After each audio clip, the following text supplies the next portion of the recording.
Hey guys, ഇന്നൊരു aesthetic what I ഈറ്റിൻ്റെ day ആയാലോ. അപ്പോൾ ഫസ്റ്റ് തന്നെ ഞാൻ പിൻട്രസ്റ്റ് ഇൻസ്പയർഡ് ആയിട്ട് ഒരു കാര്യം നോക്കാം കേട്ടോ. നമ്മൾ ഈ വലിയ മെഷർമെൻറ്റ് ബോട്ടിലൊക്കെ ഇങ്ങനെ ലെമൺ സ്ലൈസ് ചെയ്ത് ഇങ്ങനെ വെക്കണേ കാണാൻ നല്ല രസമല്ലേ, ഒരു ഈസ്തെറ്റിക് ആണല്ലോ. അപ്പോൾ അത് ഞാനൊന്ന് ചെയ്യാമെന്ന് കരുതി. എൻ്റെ അടുത്തൊരു വലിയ ബോട്ടിലുണ്ട്, മെഷർമെൻറ്റ് ബോട്ടിലുണ്ട് വലുത്.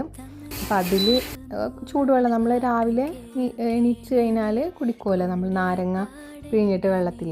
അപ്പോൾ അത് ഈ ബോട്ടിൽ ചെയ്യാമെന്ന് കരുതി. 2 നാരങ്ങ എടുത്തിക്കണ്. ഒന്ന് ഇതേപോലെ പിഴിഞ്ഞിട്ട് വെള്ളത്തിലിടാനും പിന്നെ ഒന്ന് സ്ലൈസ് ചെയ്തിട്ട് റൗണ്ടായിട്ട് സ്ലൈസ് ചെയ്തിട്ട് ഇടാനുമാണ്.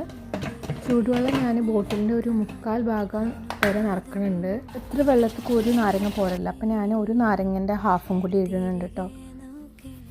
ഈ നമ്മൾ ആ ഫോട്ടോയിൽ കണ്ട പോലെ തന്നെ ലെമണ് അങ്ങനെ സ്ലൈസ് ചെയ്യാണ്, റൗണ്ടായിട്ട് സ്ലൈസ് ചെയ്യുക, തിന്നായിട്ട്. ഇട്ട് കഴിഞ്ഞപ്പോൾ ഒക്കെ അടിയിൽ പോയി. പിന്നെ ഞാൻ കുറച്ച് വെള്ളം കുടിച്ചപ്പോഴാണ് പിന്നെ കറക്റ്റായി വന്നത് കേട്ടോ. പിന്നെ ശരിയായി.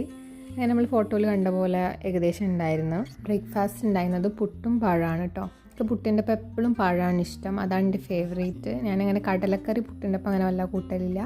നമ്മൾ എസ്തെറ്റിക് ആക്കാൻ നമ്മൾ പഴവും പിന്നെ എഗ്ഗും ഒന്ന് ഇങ്ങനെ സ്ലൈസ് ചെയ്തിട്ട് കുരുമുളക് ഉപ്പും ഇടും. എപ്പോഴും നമ്മൾ വെറുതെ ഇങ്ങനെ മുട്ട കഴിക്കുമ്പോൾ നമുക്കൊരു മടുപ്പാവുമല്ലോ. അപ്പോൾ ഇങ്ങനെ കഴിച്ച് നോക്കിയാൽ പിന്നെ ഒരു കുഴപ്പമില്ല എന്നുണ്ടാവും. അതിൻ്റെ ഇടയിലൊക്കെ കുളവും ചെയ്യുന്നുണ്ട്. പിന്നെ കുറച്ച് കഴിഞ്ഞപ്പോൾ ഉമ്മ കുറച്ച് പപ്പായൊക്കെ മുറിച്ച് വെച്ചിരുന്നു, അപ്പോൾ അത് കഴിച്ചു.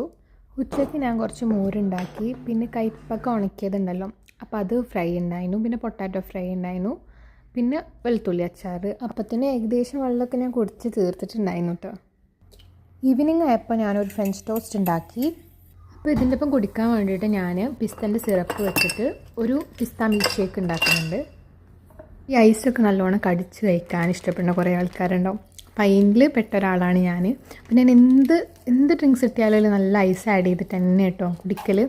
നല്ല കേടാണ്, അയൺ ഡെഫിഷ്യൻസി ഒക്കെ ഉണ്ടാവും.